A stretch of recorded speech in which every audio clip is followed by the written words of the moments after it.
खबर की बात करेंगे रायपुर से, जहां कल से हड़ताल पर रहेंगे शासकीय कर्मचारी। अनिश्चितकालीन हड़ताल पर जाएंगे ये शासकीय कर्मचारी। प्रदेश के 52 विभागों के अधिकारी कर्मचारी हड़ताल पर रहेंगे। नायब तहसीलदार फेडरेशन ने भी हड़ताल का ऐलान किया है। अनिश्चितकालीन हड़ताल पर जाएंगे ये शासकीय कर्मचारी। शिक्षक संवर्ग अनिश्चितकालीन हड़ताल पर नहीं होंगे शामिल। छत्तीसगढ़ टीचर्स एसोसिएशन के प्रदेश अध्यक्ष संजय शर्मा, शालेय शिक्षक संघ के प्रदेश अध्यक्ष वीरेंद्र दुबे, नवीन शिक्षक संघ के प्रदेश अध्यक्ष विकास राजपूत का संयुक्त बयान इसमें सामने आया है, जिसमें 22 अगस्त से आहूत अनिश्चितकालीन आंदोलन में शिक्षक संवर्ग नहीं होगा शामिल। हजारों शिक्षकों के द्वारा हड़ताल की सूचना मिली है। स्कूलों में नहीं दिए जाने को बताया उन्होंने मुख्य कारण। हड़ताल के नैतिक समर्थन का ऐलान इनकी तरफ से किया गया है। तो आपको बता दें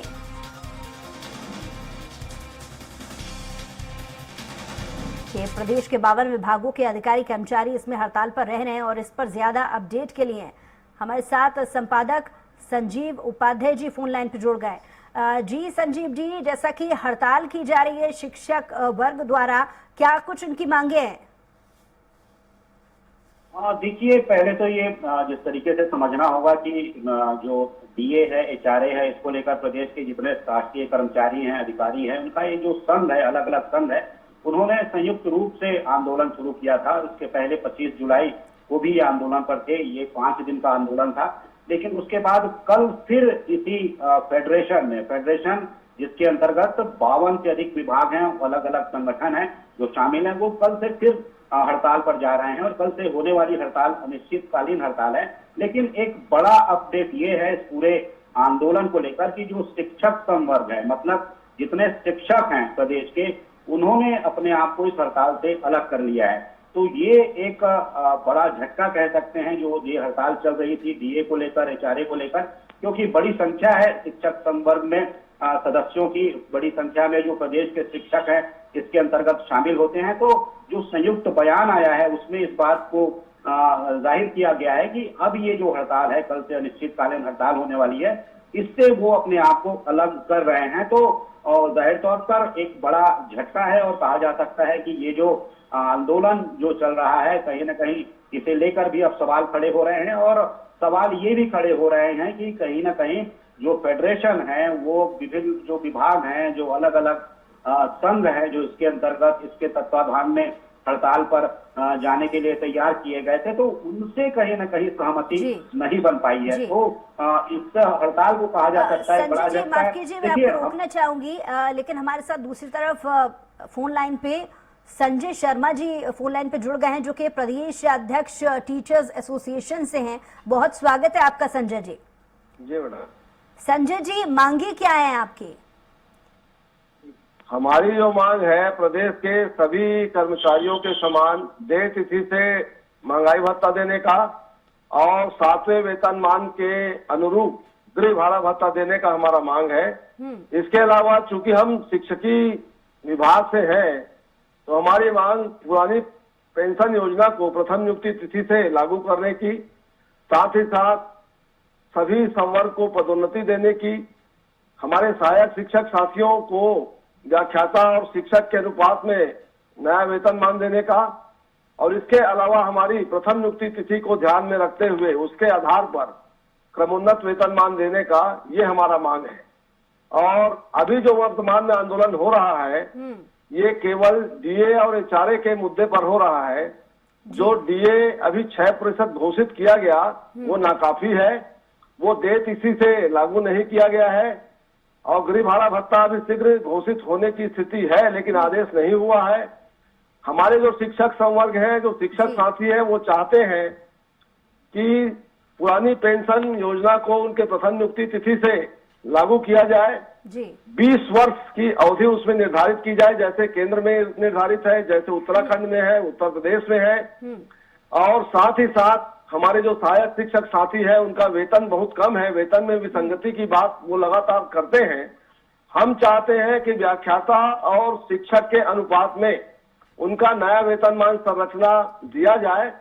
इसके अलावा प्रथम नियुक्ति तिथि से क्रमोन्नत वेतनमान दिया जाए और साथ ही साथ जो कोर्ट में जी 40,000 पदोन्नति के पद अवरुद्ध हैं, उन पदों पर पदोन्नति किया जाए और प्राचार्य संवर्ग पर पदोन्नति के लिए व्याख्याता को भी वन टाइम रिलैक्सेशन दिया जाए। बिल्कुल, यानी कुल मिला के शिकायत आपको प्रदेश सरकार से है, क्योंकि आप जिक्र कर रहे हैं कि केंद्र सरकार में जैसा रूल्स रेगुलेशन बनाए हैं वैसे राज्य में भी लागू होने चाहिए।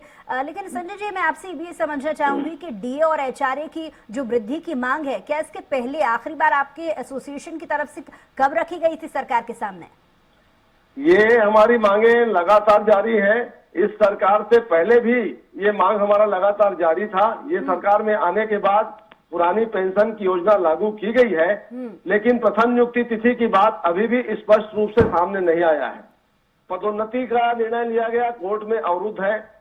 साथ में क्रमोन्नत वेतनमान के संबंध में आज 25 साल हमको सेवा के हो गए, लेकिन क्रमोन्नति का कोई प्रावधान नहीं बनाया गया।